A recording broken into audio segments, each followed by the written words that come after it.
Well, I think the importance of precision medicine is the fact that when patients present to us in clinic and we provide them a clinical diagnosis, we know that that's really only the tip of the iceberg. We know that there are multiple immunologic and inflammatory pathways that can lead to a common end phenotype. The problem is if you apply one medication or a drug or a certain way of delivering that drug to patient X, it may or may not be successful, not because the drug isn't working properly, but because you've selected the wrong patient.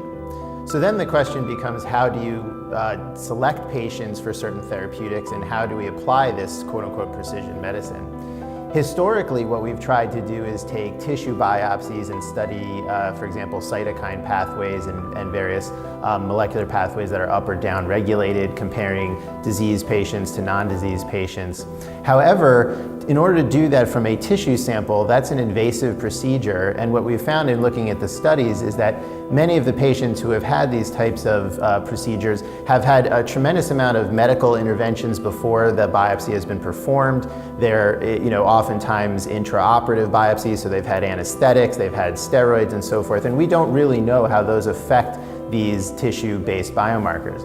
As such, my feeling is that we need to move towards clinical-based, non-invasive biomarkers of disease. Now, we've done a lot of work looking at that, and one of the first sort of substrates for these biomarkers one would think of is nasal mucus, because it's clearly easily accessible, it can be harvested non-invasively. The problem is nasal mucus functions sort of as like a garbage dump for the cells of the nasal lining. You have cellular debris, you have degraded proteins, you have multiple cytokines, and we know that because of the heterogeneity of mucus sampling, what you have is a high noise and a low signal within that whole mucus substrate. So then the question becomes, is there something else that we can do to that whole mucus sample to further refine it, to increase our signal rather, and decrease the noise? And we have looked at this, and it turns out that there are small vesicles that are secreted by the nasal lining called exosomes. And these exosomes are essentially small reflections of the cells themselves.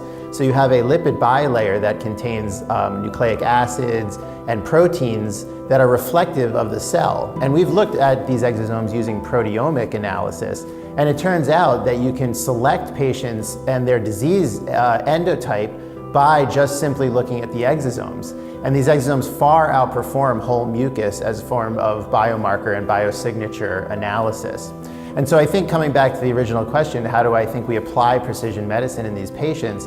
It's the identification of the optimal non-invasive substrate to harvest and analyze biomarkers and biosignatures of disease.